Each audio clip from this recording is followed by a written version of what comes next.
Всем привет! С вами Антон Больших и мастерская Антоха Гараж. И сегодня у нас день снятия двигателей. У нас 400-ка, сейчас все подготовлено к снятию двигателя. Вот, кстати, посмотрите на задний суппорт, неисправный, как его определить. Я уже говорил в своем видео по суппортам, сейчас будет ссылочка, про то, что на 43-м кузове бывает борозда на тормозном диске. Вот ее прекрасно видно, она в центре кадра. Здесь у нас и тормозной диск очень сильно убитый, прям изношенный, его уже точили по кромке сильно.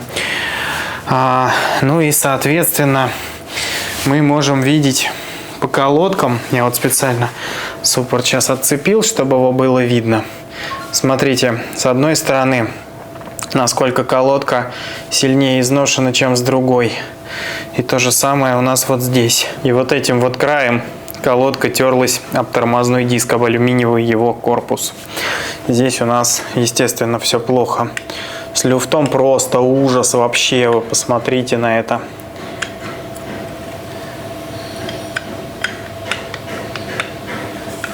Все резинки разбухшие. В общем, совокупность всех болячек, которые только могут быть. Сквозной дыры пока не вижу, но это всего лишь пока. Короче, по-хорошему, вот такой суппорт уже надо ремонтировать. Здесь мы будем разбирать поршневую. Здесь покатались без масла, и мотор подклинило ремнем вариатора из-за того, что он на скорости клинанул немножко. Он, собственно, заводится, но его надо разбирать и нормально ремонтировать, пока это не привело к печальным последствиям. Пока это еще целесообразно. И на втором подъемнике у нас 650-ка. 650-ка интересная, ее привезли нам из Нижнего Новгорода. И на ней мы тоже планируем сегодня снимать двигатель. Предыстория. 650-ка приехала к нам на прицепе, клиент привез ее нам полностью обслужить, у нее закончились шестерни вариатора. Был посторонний звук, человек сразу же остановился и больше не ездил на нем, с его слов. Но, как итог, диагностика показала, что шестеренок нет. Начали снимать вариатор. Ну, там еще ремешок не очень, это мы все будем менять. Пробег у него уже под 60, наверное. Мопед 2006, по-моему, года. И здесь у нас произошла проблема, что когда мы вынимали корпус вариатора, у нас из района вторичного вала хлынуло ручьем масло. Это был переполненный промежуточный редуктор. Собственно, эта проблема иногда случается. Я массово ее назвать не могу, потому что за этот сезон уже столько мопедов починили, а вот мопед с этой проблемой я вижу только второй. И раньше вообще считалось, очень многие считали, и я в том числе, что не стоит с этой проблемой ничего делать. Пока ко мне не приехало несколько мопедов, у которых из-за того, что они ничего не делали, не выдавило масло в вариатор. То есть тут получается, что либо надо ездить и постоянно сливать излишки, чтобы такого не произошло, либо же разбирать мотор и делать это нормально. А почему это происходит, мы разберем уже на примере снятого двигателя и разобранного. Я объясню, что такое промежуточный редуктор, какие масла где находятся и, соответственно, по какой причине эта проблема происходит. Потому что наверняка сейчас в комментариях найдутся те люди, у кого такая проблема есть, и у кого в промежуточном редукторе уровень постоянно повышается. Это, кстати, один из моментов, куда может уходить масло из двигателя, особенно только когда ты их недавно поменял. Вообще моторы на 650-ках снимаются очень редко. Это прям даже у меня, даже с количеством 650-ок, которые приезжают ко мне, потому что я много лет на них специализируюсь, это все равно безумно редкая вещь. Ко мне приезжает на снятие мотора, наверное, за сезон их всего лишь штук там 4-5 может быть. То есть больше, ну, очень редко. Моторы вообще безумно надежные, они способны пройти 300 тысяч без вскрытия. Но тут уже играет роль, видимо, и возраст, и то, что они стоят, не всегда в них каждый год меняют масло. Все это дело, естественно, пагубно влияет на сальники, прокладки и так далее. То есть чаще всего проблема у 650-ки только с промежуточным редуктором. Убить его можно, не залив в него масло. Это популярная ошибка при замене масел. Ну, тоже там пара-тройка таких находится за сезон обычно. Раньше на YouTube было видео с тем, как человек показывал замену масел с ошибками.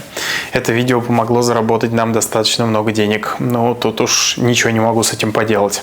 Я только потом узнал, почему, откуда они все такие брались. Соответственно, вот проблема, когда наполняется промежуточный редуктор, бывает.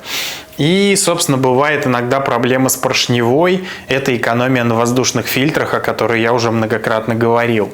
Тут как бы с психологией людей ничего не поделаешь. Им проще фильтр дешевый поставить, а потом инвестировать деньги в переборку поршневой. Ну, как правило, это все... продам мопед, налюби ближнего своего, пока он тебя не налюбил, ну и так далее. В общем, такое очень сомнительное мероприятие. Лучше относиться к мопедам нормально, и они прослужат вам долгие-долгие годы. Проблем с коленвалом я у них не встречал лично ни разу. Слышал про пару случаев, у одного человека открутилась пробка масла сливная на ходу. Ну, короче, все это вот из разряда мистики. На самом деле, ну, колено там вообще безумно надежное. То есть ни одного случая, вот, чтобы оно своей смертью умерло, я не встречал. Мне не попадалось такого.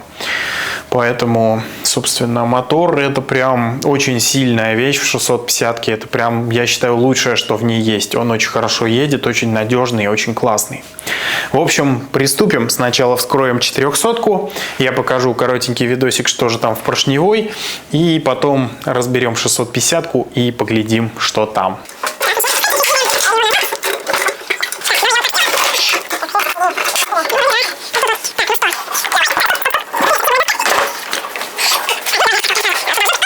Итак, мы начали заниматься 650-кой и видим мы эмульсию в заднем редукторе. Вот они, неожиданности, о которых я предупреждал владельца. Вот у нас прекрасно видно пробочку, и даже камера на ней сфокусировалась. Это значит, растем в навыках съемки. Значит, сальники заднего редуктора, скорее всего, пойдут под замену. Сняли мы двигатель с 400-ки. И вот он у нас уже подразобранный. Поршень, как мы видим, у нас весь драный. Он уже ремонтный. Тут уже расточено под 0,5. В цилиндре тоже вон какие здоровенные задиры. На шатуне старые какие-то следы разрушений. Здесь что-то разваливалось. Возможно, поршень. Головка более-менее, двигатель весь грязный. Я раньше их затыкал дырки и возил на мойку перед разбором, но сейчас поленился это делать. Вот, поэтому будет как есть. Ну, по-хорошему его надо, если перебирать, то целиком, потому что здесь есть люфт нижнего подшипника шатуна. К сожалению, лично на мой скромный взгляд, восстанавливать этот скутер нецелесообразно. Что скажет владелец, посмотрим. Может быть, предложим его выкупить на запчасти или поставить другой двигатель. Вот. Но этот, если прям хорошо делать и ремонтировать колено, на мой взгляд, соизмеримо будет по стоимости со стоимостью этого скутера. Потому что общее его состояние, в принципе, не говорит о том, что он стоит дорого. Итак, готовимся к съему мотора и продолжаем.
Здесь у нас никогда не ломающаяся запчасть.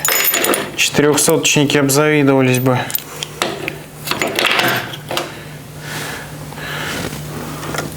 Называется обогонная муфта.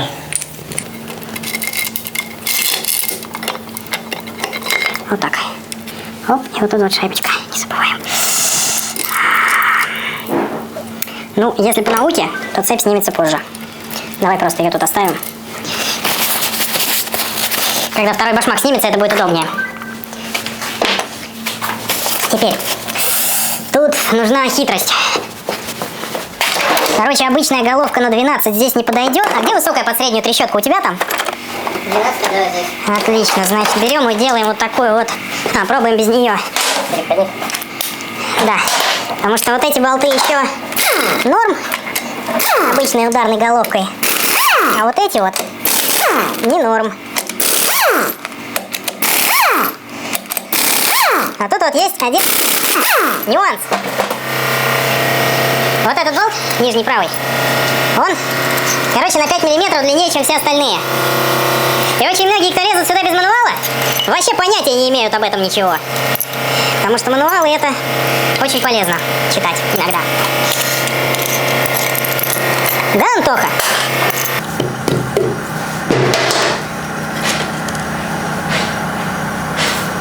Ну, судя по клапанам, масло он особо не жрал. Это радует. Угу. Есть смысл перебрать.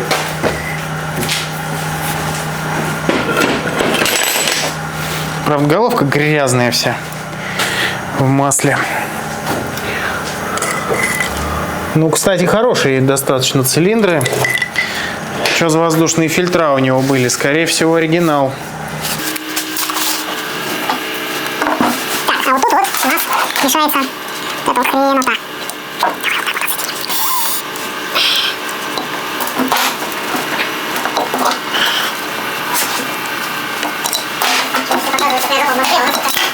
Ну, мы же не в Москве. Нет, он так вот, ты вообще все утекло. Нет, ну я не могу назвать их новыми, но в принципе еще более-менее. Ну да. Походит.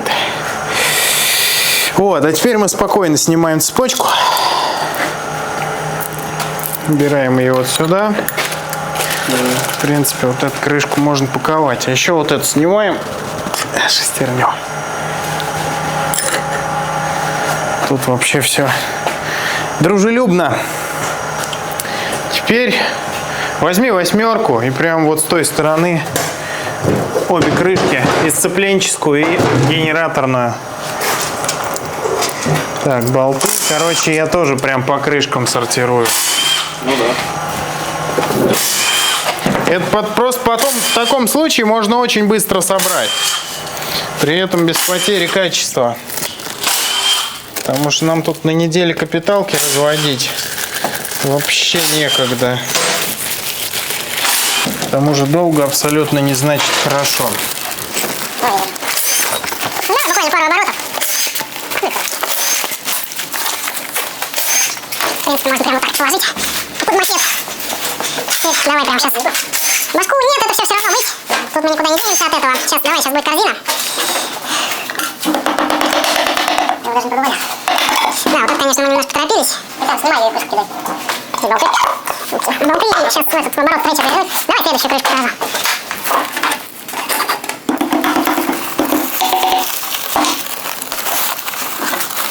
Тут понятно, что крышку мыть, а вот корзину трогать мы не будем. Смысла нет. А здесь у нас уже кто-то был, потому что крышка сидела на герметике. Проблема с зарядкой. Генератор меняли, скорее всего. У меня какая проблема зарядки по утрам. 4-й, 5-й шестигранники. 17 удобно? Да, конечно. 4-й и 5-й.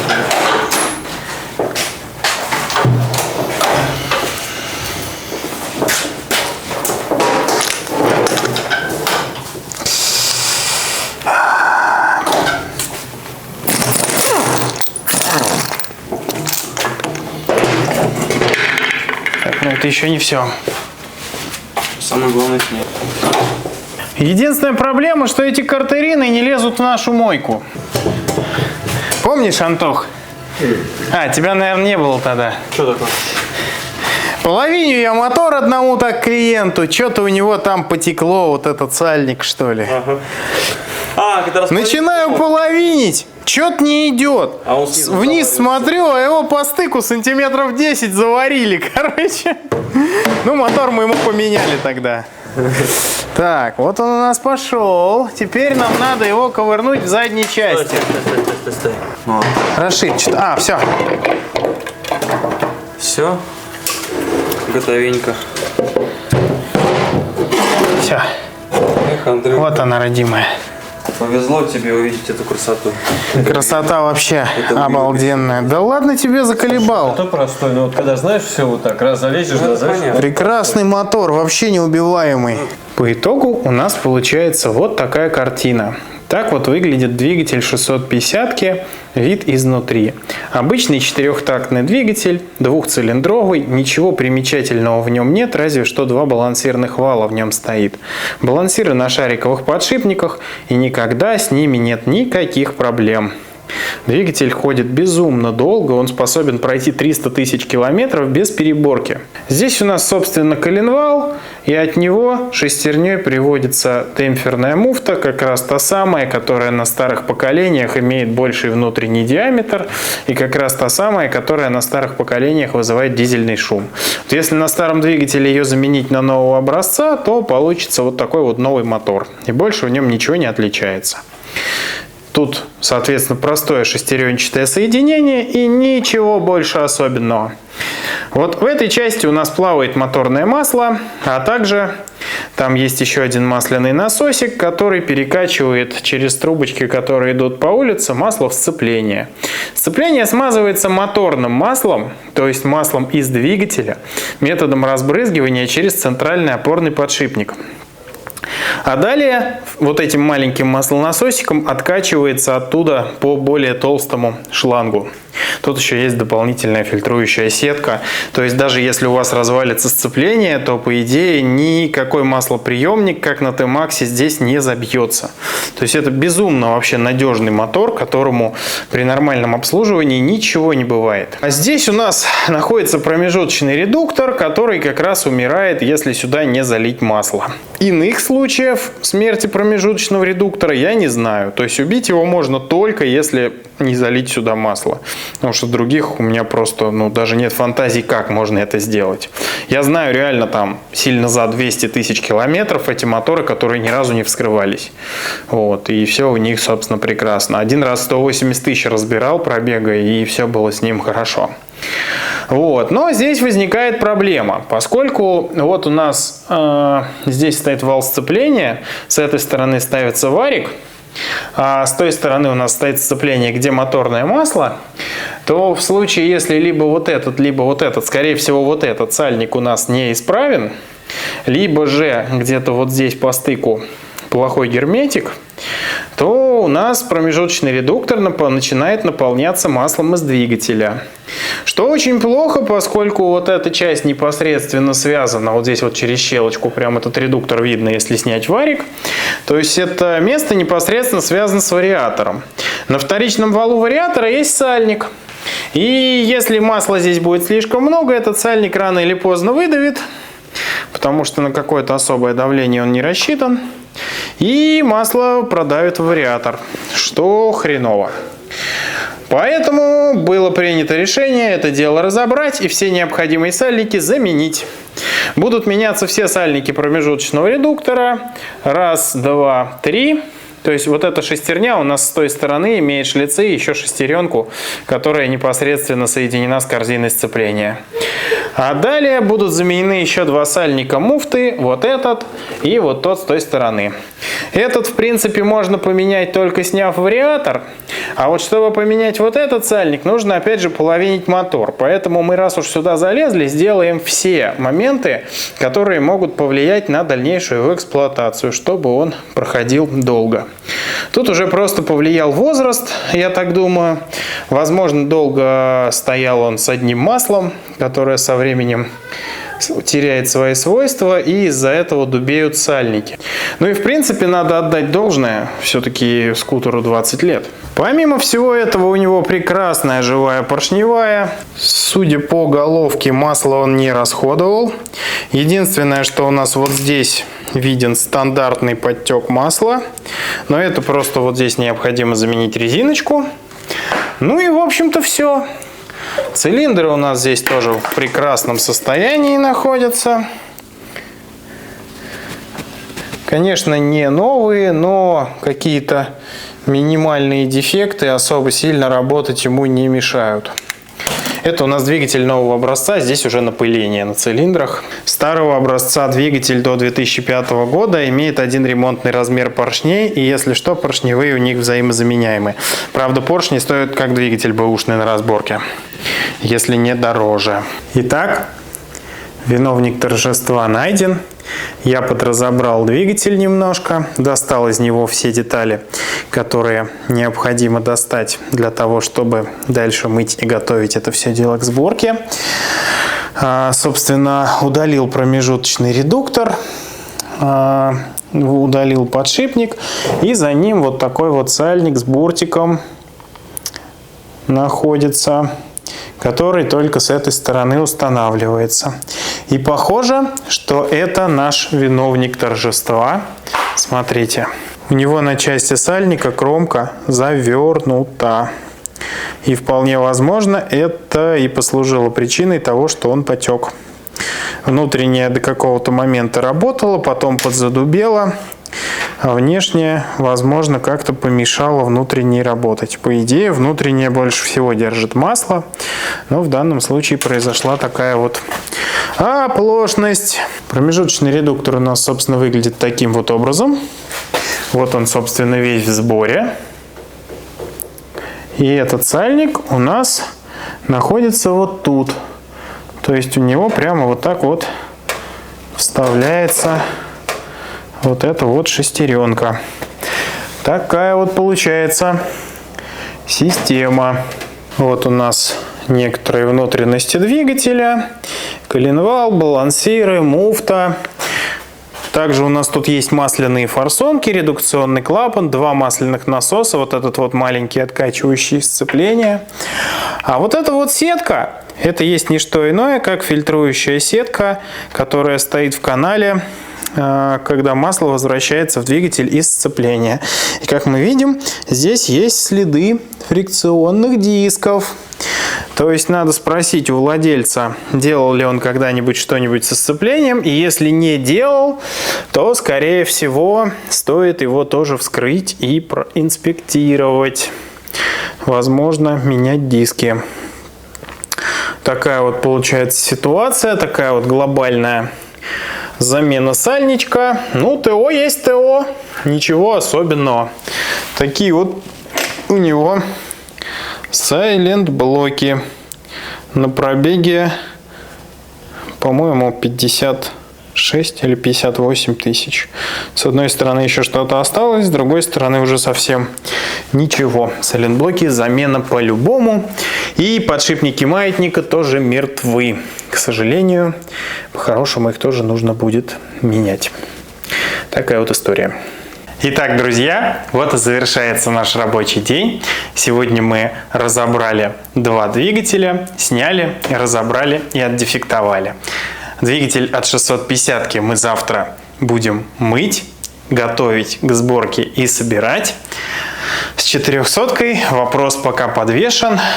Вполне возможно, она останется у нас либо на запчасти, либо на запчасти. Человека заинтересовала 650-ка, которую мы продаем, и вполне возможно мы совершим некий обмен с доплатой или что-то в этом духе. Ну, посмотрим, как пойдет, это уже нюансы. Если успею, сниму вам на эту 650-ку обзор именно в моем исполнении, потому что в моем исполнении обзоров на 650-ку на YouTube еще нет, но надо обязательно эту оплошность исправить, и желательно в этом году, потому что все, кому не лень, уже обзоры на 650-ку сняли.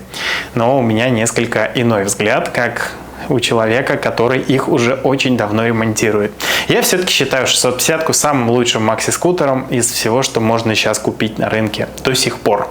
Несмотря на некоторую ее моральную устарелость, все равно она пока что лидирует, и лучше нее, на мой взгляд, никто ничего еще не придумал пока. А с вами сегодня был я, Антон Больших, и мастерская Антоха Гараж. Обязательно поставь лайк под этим видео, напиши комментарий и нажми на колокольчик, чтобы первым узнавать о новых интересных видео. Также по ссылочке внизу можно подписаться на мой профиль на Boosty. Туда я выкладываю некоторый эксклюзивный контент, который никогда не войдет на YouTube. Это и некоторые технические моменты, и некоторые смешные моменты, такие как бэкстейджи и дубли, не вошедшие в видео.